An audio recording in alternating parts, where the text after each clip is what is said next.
புது மருமக ராணிக்குருவி வந்ததுனால காக்கா வீட்ல இல்லாம வெளியில போய் ஏதாவது வேலை செஞ்சுக்கிட்டா நல்லா இருக்கும் அப்படின்னு யோசிச்சுக்கிட்டு இருந்துச்சு. அடியே ராணி, இங்க வா. சொல்லுங்க அத்தை, என்ன கூப்பிட்டீங்க? என்னால இப்படி வீட்ல சும்மா உட்கார முடியாது. வெளியில வேலைக்கு போய் 4 காசு சம்பாதிக்கலான்னு இருக்கேன். பாவம் புள்ள மட்டும்தான் தனியா கஷ்டப்பட்டுக்கிட்டு இருக்கான். வீட்டுல செலவு வேற அதிகமாயிக்கிட்டு இருக்கு. பணம் தேவைப்படும் இல்லையா? ஆமா அத்தை, நான் வேலைக்கு போலான்னு பார்த்தாலும் வீட்டை பாத்துக்கணும், சமையல் செய்யணும், அதான் யோசிக்கிறேன். அட, நீ இந்த வீட்டுக்கு வந்த புது மருமக. உன்னை நான் வேலைக்கு அனுப்புனேன்னா அக்கத்து பக்கத்து வீட்டுக்காரங்க என்ன பத்தி என்ன சொல்லுவாங்க? நான் வேலைக்கு போறேன், நீ வீட்ல இருந்து வீட்டை பத்திரமா பாத்துக்க, சரியா? சரிங்க அத்தை, நீங்க பாத்து போயிட்டு வாங்க. அப்படி மாமியார் காக்கா வேலை தேடி வெளியில போனாங்க. வீட்டுல ராணி குருவி வீட்டு வேலை எல்லாத்தையும் செஞ்சுக்கிட்டு இருந்தா. அப்ப ராணி அவ மனசுக்குள்ள, அத்தைக்கு வேலை கிடைச்சிச்சு போல, அதான் மதியம் ஆனாலும் இன்னும் வீட்டுக்கு வரல அப்படின்னு அவ மனசுக்குள்ள நினைச்சுக்கிட்டு இருக்கும்போது அப்பதான் திடீர்னு அங்க மழை பெய்ய ஆரம்பிச்சுது. ஐயோ, என்ன இப்படி மழை பெய்யுது? அத்தை வேலைக்கு போயிருக்காங்க, அவரும் வேலைக்கு போயிருக்கிறாரு. ஐயோ, மழையில வர கஷ்டப்படுவாங்களே. அப்படி யோசிச்சுக்கிட்டு இருக்கும்போது ராஜு காக்கா நினைச்சுக்கிட்டே வந்தான். ஐயோ, என்னங்க மழையில நினைச்சிட்டீங்களா? நீயும் அம்மாவும் இந்த மழையை பார்த்து பயப்படுவீங்கல்ல, அதனாலதான் நினைச்சுக்கிட்டே சீக்கிரமா வந்துட்டேன். முதல்ல தலையை தோட்டுங்க, தலையெல்லாம் ஈரமா இருக்கு அப்படின்னு உள்ள போய் ராணி டவல் எடுத்துட்டு வந்து கொடுத்தா. ராஜு தலையை தோட்டிக்கிட்டு, ஆமா, வந்ததுல இருந்து பாக்குறேன் நீ மட்டும்தான் இருக்க, அம்மா வீட்டுல இல்லையா? அது அத்தை வீட்டோட நிலைமை சரியில்லைன்னு ஏதாவது வேலை செய்யலான்னு தேடி போயிருக்காங்கங்க.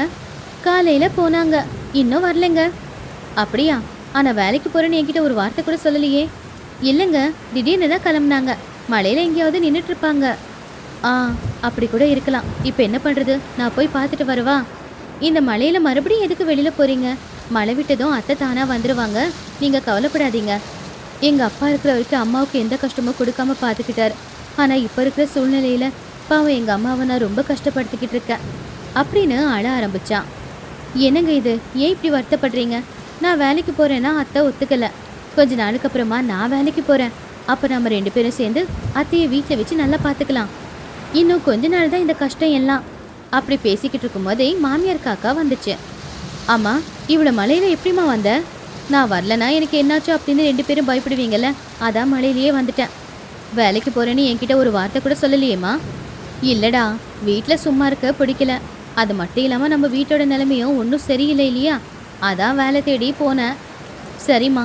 ராணி, ரொம்ப பசிக்குது, போ எல்லாருக்கும் சாப்பாடு எடுத்துட்டு வா, நம்ம 3 பேரும் ஒன்னா உட்காந்து சாப்பிட்டுடலாம். அப்படி ராணி சமைச்ச சாப்பாடை கொண்டு வந்து வச்சா. 3 பேரும் பேசிக்கிட்டே சிரிச்சுக்கிட்டே சாப்பாடு சாப்பிட்டு முடிச்சாங்க. கொஞ்ச நேரத்துக்கு அப்புறம், அத்தை, உங்களை பார்த்தா ரொம்ப சோர்வா இருக்கிற மாதிரி இருக்கு, நீங்க போய் ரெஸ்ட் எடுத்துக்கோங்க. சரி ராணி, ரொம்ப நாளுக்கு அப்புறமா வேலைக்கு போனேனா அதான் உடம்பெல்லாம் வலி. சரி, காலையில வர சீக்கிரமா கிளம்பி போகணும் அப்படின்னு போய் படுத்துட்டாங்க. அதுக்கப்புறம் ராஜு ராணியும் போய் படுத்துட்டாங்க. காலையில எழுந்துச்சு பார்க்கும்போது மறுபடியும் வெளியில மழை தான் பேசிக்கிட்டு இருந்துச்சு.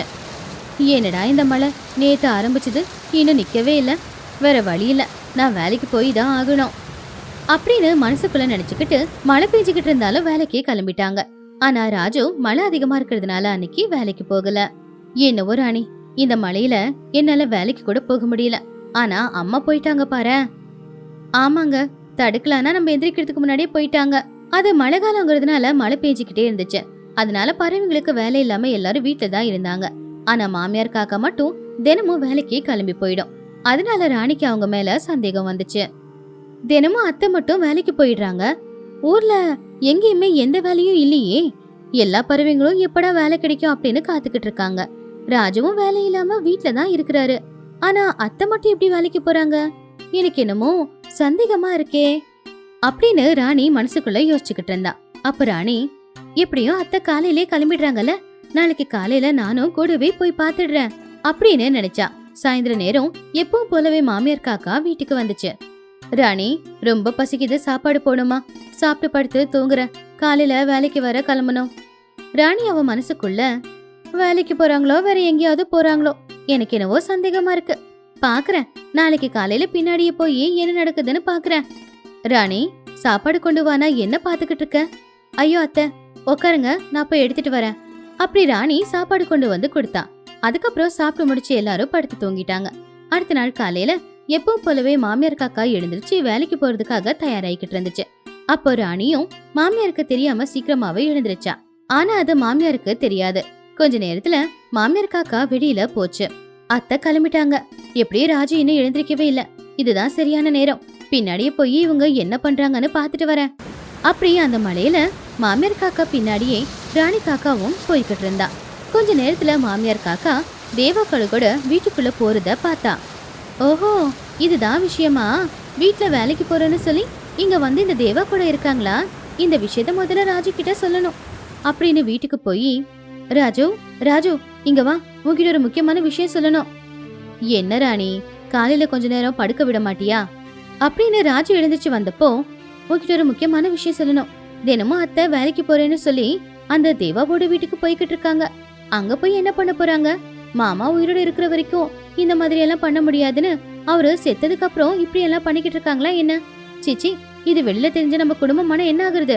ராணி, நீ என்ன சொல்லிக்கிட்டு இருக்க? எங்க அம்மா இப்படி பண்ணுவாங்கன்னு நான் நினைக்கவே இல்லையே. உண்மைதான் ராஜு.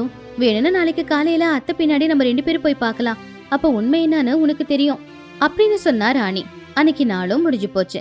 அடுத்த நாள் காலையில மாமியார் காக்கா முன்னாடி போகும்போது ராஜு ராணி 2 பேரும் பின்னாடியே போனாங்க. அப்ப மாமியார் காக்கா தேவா கழுகோட வீட்டுக்குள்ள போனதை பார்த்து ராஜு ரொம்பவுமே ஆச்சரியப்பட்டான். இன்னைக்கு வீட்டுக்கு வரட்டும், அப்ப பாத்துக்கிறேன் அப்படின்னு கோவமா அவங்க 2 பேருமே வீட்டுக்கு போயிட்டாங்க. அன்னைக்கு சாயந்தர நேரம் மாமியார் காக்கா வீட்டுக்கு வந்துருச்சு. ஆமா, இப்ப நீ எங்க போயிட்டு வர? வேலைக்கு போயிட்டு வர ராஜு. ஏன் கோவமா இருக்க? வேலைக்கு போயிட்டு வரீங்களா, தேவா வீட்டுக்கு போயிட்டு வரீங்களா? அத்தை, உங்களை பத்தி எல்லாம் எங்களுக்கு தெரிஞ்சு போச்சு. தேவாவுக்கும் உங்களுக்கும் என்ன சம்பந்தம்? நீ இப்படி பண்ணுவேன்னு எதிர்பார்க்கலமா. உன்னை அம்மான்னு சொல்றதுக்கே எனக்கு ரொம்ப வெக்கமா இருக்கு. அப்ப மாமியார் காக்கா ஆச்சரியமா, என்ன நீங்க 2 பேரும் இப்படி பேசுறீங்க? தேவாவோட வீட்டுக்குள்ள போன உடனே அவனுக்கு எனக்கும் அக்கிரம சம்பந்தம்னு சொல்லிடுறதா? நாம வீட்டுக்கு போறது சமையல் வேலை பாக்குறதுக்காக. இந்த விஷயம் வெளியில யாருக்காவது தெரிஞ்சா என் புள்ள என்ன வேலைக்கு அனுப்புறான்னு 4 பேரு 4 விதமா பேசுவாங்கன்னு தான் சொல்லல. நான் தேவாவோட வீட்டுக்கு சமையல் வேலைக்கு போறேன்னு தெரிஞ்சா நீங்க 2 பேரும் வருத்தப்படுவீங்கன்னு தான் உங்ககிட்டயும் நான் சொல்லல. உங்க அம்மா பத்தி உனக்கு தெரியாது ராஜு. ராணி இப்பதான் நம்ம வீட்டுக்கு வந்த பொண்ணு. அவளுக்கு என்ன பத்தி தெரியாம இருக்கலாம், அதான் சந்தேகப்பட்டுட்டா. உனக்கு தெரியாது என்ன பத்தி? அம்மா, என்ன மன்னிச்சிடுமா. குடும்பத்துக்காக கஷ்டப்படுற உன்னை போய் சந்தேகப்பட்டுட்டேன். அத்தை, தப்பெல்லாம் என்னோடதுதான். வேலைக்கு போற உங்களை பார்த்து நான் சந்தேகப்பட்டுட்டேனே. இப்போ அது உண்மையை தெரிஞ்சுக்கிட்டீங்கல்ல, அது போதும். இப்படி ராணி தன்னுடைய மாமியார சந்தேகப்பட்டா. ஆனா அப்பதான் ஒரு உண்மை வெளியே வந்துச்சு. அந்த உண்மை தா குடும்பத்துக்காக, தா பிள்ளைக்காக தாய் என்ன வேணும்னாலும் பண்ணுவாங்கிறது. என்ன என்னைக்கும் இல்லாம என்னோட அம்மா வீட்டுக்கு போன்னு சொல்றீங்க? அதுக்கு பின்னாடி என்ன வச்சிருக்கீங்க? இந்த பொம்பளைங்களோட தலைவலியே இதுதான். அவங்களாவே எங்க அம்மா வீட்டுக்கு போறேன்னு சொல்லி அனுப்பி வச்சப்போ எந்த சந்தேகமும் வராது. நாங்களே போன்னு அனுப்பி வச்சா சந்தேகம் வரும். அப்படிதானடி ராணி? எப்படிங்க சந்தேகம் வராது? நாங்க கேட்டப்போ நீ போனா எனக்கு சாப்பாடுக்கு கஷ்டமாவும் 2 நாள்லயே திரும்பி வந்துருன்னு சொல்லுவீங்க. ஆனா நீங்களே அனுப்பி வைக்கும் போது எங்களுக்கு எப்படிங்க சந்தேகம் வராம இருக்கும்? ஐயோ, என் புருஷனுக்கு என் மேல எவ்வளோ பாசம், எவ்வளோ பொங்கி வழியுது அப்படின்னு சந்தோஷப்படணுமா? பெரிய பெரிய பணக்காரங்க எதுக்கு கல்யாணம் பண்ணிக்க மாட்டாங்கன்னு இப்ப புரியுது. ஜோக் அடிச்சது போதும் போதும். என் புருஷன் என்ன எதுக்காக என் வீட்டுக்கு அனுப்புறாருன்னு தெரிஞ்சுக்கலாமா? சரியான காரணத்தை சொல்லனா நான் உங்களை சும்மா விட மாட்டேன், ஞாபகம் வச்சுக்கோங்க. உன்னோட சந்தேகத்தை சனிக்கிழமை ஞாயிற்றுக்கிழமை சந்தையில வித்துரு. என்ன பொண்டாட்டிடி நீ? பொண்டாட்டி மேல பாசத்தை காட்டினாலும் தப்பு, காட்டலனாலும் தப்பு. நீங்க எப்பவுமே ஒரே மாதிரி பாசத்தை காட்டினா தப்பு இல்லங்க. இப்படி திடீர்னு பாசத்தை காட்டினா தப்புன்னு தான் நான் சொல்ல வரேன். என்ன புருஷனோ திடீர்னு நீங்க பாசத்தை காட்டுறதுனால எதுக்காக என் புருஷன் பாசத்தை காட்டுறாருன்னு உங்க மேல சந்தேகம் வருது. நீங்க சொல்லுங்க, சந்தேகம் தூண்டுறது நீங்க தானே? ஆமா, சந்தேகம் வர நாங்க தான் காரணம் அப்படின்னா புருஷங்க. ஆமா இல்ல, எப்பவுமே காட்டுற பாசம் ஒரு நாள் குறைஞ்சு போயிடும். அதுக்கு காரணம் ஆபீஸ்ல இருக்கிற ஒர்க் டென்ஷனா இருக்கலாம், இல்ல டிரைவிங் பண்ணும்போது வர தலைவலியா இருக்கலாம். இப்படி பொண்டாட்டிக்கு சொல்ல முடியாத எவ்வளோ காரணங்க இருக்கும். இல்ல அதெல்லாம் காரணம் இல்ல. அப்போ என்ன காரணம்னு நீயே சொல்லுடி. வீட்ல இருக்கிற பொண்டாட்டி கசப்பு, ஆபீஸ்ல இருக்கிறவ இனிப்பு. இதுதானே சரியான காரணம் ராஜு. இங்க பாருடி ராணி, என்னோட கசப்பு நீதான், இனிப்பு நீதான், எல்லாமே நீதான். நீதான்னு பாட்டு கூட பாடுவேண்டி. பாடட்டா? நான் இப்படி பாடிக்கிட்டே இருந்தா நீ கேட்டு ரொம்ப சந்தோஷப்படுவ. இப்போ ராணி குருவி கண்ணை பெருசாக்கி காக்காவை பாத்துக்கிட்டு இருந்துச்சு. அப்போ காக்கா பயந்துகிட்டு, என்னடி ராணி, அனக்குண்ட மாதிரி என்ன முழுங்குற மாதிரி பாத்துக்கிட்டு இருக்க? ஆமாங்க, நான் உங்களை முழுங்குற அனக்கொண்டாதான். நீதான் பாட்டா எனக்கு பிடிக்கும். உண்மை சொல்லுங்க, இந்த பாட்டை யாருக்காக கத்துக்கிட்டு இருக்கீங்க? யாருக்காக பாட போறீங்க? யாருக்காக? உண்மை சொல்லுங்க. ஐயோ, நானாவே இவகிட்ட மாட்டிக்கிட்டேனே. இன்னும் ஆபீஸுக்கு போன மாதிரி தான். இன்னும் என் கதை முடிஞ்சது. ராஜு காக்கா பறந்து வந்து ஜன்னலுகிட்ட உக்காந்துச்சு. ராணி குருவியும் காக்கா கூட வந்து பக்கத்திலேயே உக்காந்துச்சு. அப்போ சசி பறவை மேக்கப் பண்ணிக்கிட்டு கண்ணாடி போட்டுக்கிட்டு அந்த பக்கமா வர்றத பாத்துச்சு. இவங்க வீட்டு பக்கமா சசி பறவை வர்றத பார்த்து காக்காவுக்கு அழுவணுமா சிரிக்கணுமானே தெரியல. ஓஹோ, இந்த பாட்டு சசி பறவைக்காக தான். அது இந்த நேரத்துல இந்த பக்கம் வரோன்னு தெரிஞ்சுதானே எந்திரிச்சு வந்து இந்த ஜன்னலுகிட்ட உக்காந்துருக்கீங்க. என் சந்தேகம் சரியா போச்சு. நீங்க என்னை ஏமாத்தணும்னு பாக்குறீங்க அப்படின்னு அழுவ சுரு பண்ணிச்சு குருவி. அவளையோட பார்த்து காக்கா தனக்குள்ள தானே, ஐயோ அழுவ சுரு பண்ணிட்டாலே, என்னடா கடவுளே, என்னோட கெட்ட நேரம். நான் எதுக்காக இப்ப வந்து இந்த ஜன்னலுகிட்ட உக்காரணும்? அந்த நேரம் பார்த்து சசி பறவை வரணும், அதை என் பொண்டாட்டி பார்க்கணும். இப்ப இவ அழுவணும், நான் இவளை சமாதானம் படுத்தணும் அப்படின்னு காக்கா மனசுக்குள்ள யோசிச்சுக்கிட்டு இருக்கும் போதே காலிங் பெல் ஆகுற சத்தம் கேட்டது. அப்போ ராணி குருவி அழுந்துகிட்டே, இன்னும் ஏங்க இங்கே நிக்கிறீங்க? உங்களோட ஆபீஸ் இனிப்பு வந்திருக்கு, சீக்கிரமா போய் கதவை திறங்க. சரி சரி, அழுவுறத நிறுத்து. சசி பறவை பாத்துச்சுன்னா நம்மள தப்பா நினைக்கும். ஓஹோ, இப்ப கூட அவ தப்பா நினைக்குவான்னு தான் யோசிக்கிறீங்களே தவிர பொண்டாட்டி மேல கவலைப்பட்டு கிடையாது. அப்போ ராஜு காக்கா வந்து கதவை திறந்தது. சசி பறவை முன்னாடி வந்து நின்னுச்சு. அப்போ ராணி குருவியும் அங்க வந்துச்சு. Good morning Raju. Good morning madam. அப்போ ராணி குருவி, என்ன பாஸ ராஜுன்னு கூப்பிடுற, என்ன மேடம்னு கூப்பிடுற? உன்னை இப்பவே இந்த வேலையில இருந்து தூக்கிட்டேன். இந்த மாசத்தோட உன் சம்பளத்தை வாங்கிக்கின்னு வேலை விட்டு போயிடு. என்ன மேடம், இவ்வளவு தூரம் பேசும்போது நீ எதுவுமே பேசாம பொம்மை மாதிரி நிக்கிற? என்ன வேலையில இருந்து தூக்கிட்டா உன்னோட கம்பெனிக்கு எவ்வளவு லாஸ் ஆகும்னு சொல்லு. ராணி, பெரிய பெரிய ஆபீஸ்ல பாஸ பேர் வச்சுதான் கூப்பிடுவாங்க.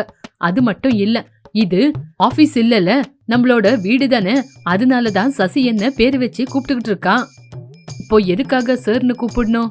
ஓஹோ, அப்ப என்ன மட்டும் மேடம்னு கூப்பிடலாமா? உங்களை மட்டும் சார்னு கூப்பிடக்கூடாது, அவ்வளவுதானே? இப்ப எனக்கு அறிவில்லைன்னு இப்படி பேசுறீங்களா? நான் எங்க அம்மா வீட்டுக்கு போறேன். அப்போ சசி காக்கா சந்தோஷமா, எப்ப போற ராணி? டிக்கெட் ஏதாவது புக் பண்ணிட்டா? அப்போ சசி உஷாரா, மேடம் டிக்கெட் ஏதாவது புக் பண்ணுமா? ட்ரெயின்ல போறீங்களா இல்ல ஃபிளைட்ல ஏதாவது போறீங்களா?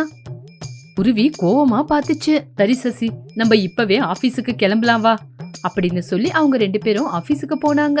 அவங்க பின்னாடியே ஒரு கம்பை எடுத்துக்கிட்டு ராணி குருவியும் பின்னாடியே போச்சு. ஏ சசி பறவை, என்னையும் எங்க அம்மா வீட்டுக்கு அனுப்ப பாக்குறியா? இன்னொரு தடவை என் கண்ணுல மட்டும் பாத்துரு. என் புருஷனை பாக்குற அந்த கண்ணை இதாலேயே நோண்டி எடுத்துடுறேன். என் புருஷன் கூட பேசுற அந்த நாக்கையே வெட்டி எடுத்துடுறேன். எவ்வளவு திமிரடி உனக்கு! இன்னைக்கு உன்னை வேலையில இருந்து தூக்க போறேன் பாரு அப்படின்னு திட்டிக்கிட்டே பின்னாடி வந்துச்சு. சசி பறவையும் ராஜு காக்காவும் 2 பேரும் ராணி குருவி கிட்ட இருந்து தப்பிச்சுக்கிட்டு ஆபீஸ்க்கு வந்தாங்க. 2 பேரும் டேபிள் மேல உக்காந்து இருந்தாங்க. ராணி குருவி போனை எடுத்துக்கிட்டு வந்துச்சு. கதவை திறந்து பார்த்த உடனே சசி பறவை ராஜு காக்கா 2 பேரும் டேபிள் மேல உக்காந்து பேசிக்கிட்டு இருந்தாங்க. ஓ, 2 பேரும் உக்காந்து பேசிக்கிட்டு இருக்கீங்களா? இதெல்லாம் ரெக்கார்ட் பண்ணி உங்க 2 பேரும் மரியாதையை எடுக்கிறேன் அப்படின்னு போன்ல ரெக்கார்ட் பண்ணிச்சு ராணி குருவி. சசி, எதுக்காக நீ அப்படி சொன்ன? சார், நான் அப்படி சொன்னதுனால தானே நம்ம 2 பேரும் ஆபீஸ்க்கு வந்தோம். இல்லனா இன்னைக்கு வந்திருப்போமா நம்ம? சார், எதுக்காக சார் உங்க பொண்டாட்டி உங்க மேல அவ்வளவு சந்தேகப்படுறாங்க? ரொம்ப கேவலமா வேற பேசுறாங்க. இங்க பாரு சசி, என் பொண்டாட்டிய நீ எதுவுமே பேசாத. அவளுக்கு என் மேல இருக்கிறது சந்தேகம் கிடையாது, காதல். எந்த ஒரு பொண்டாட்டிய இருந்தாலும் தான் புருஷன் தனக்கு மட்டும்தான் தான் யோசிப்பாங்க. பொண்டாட்டிங்க அவங்கவுங்க புருஷன் மேல இப்படிதான் பாசத்தை காட்டுவாங்க.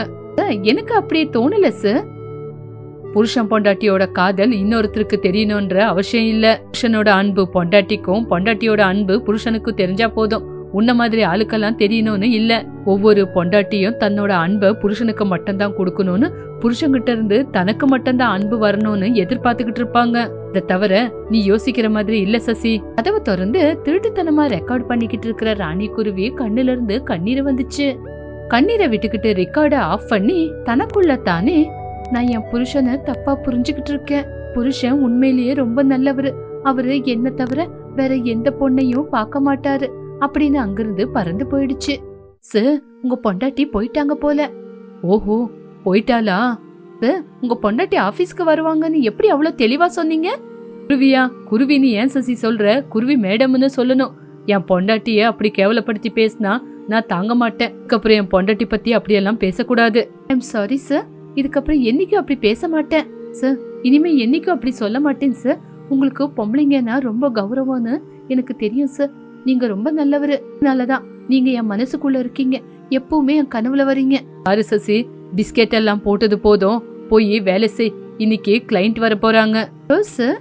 அப்படி சொல்லி சசி பறவை பறந்து போயிடுச்சு. ராஜு காக்கா வேலைய செஞ்சுக்கிட்டு இருந்துச்சு.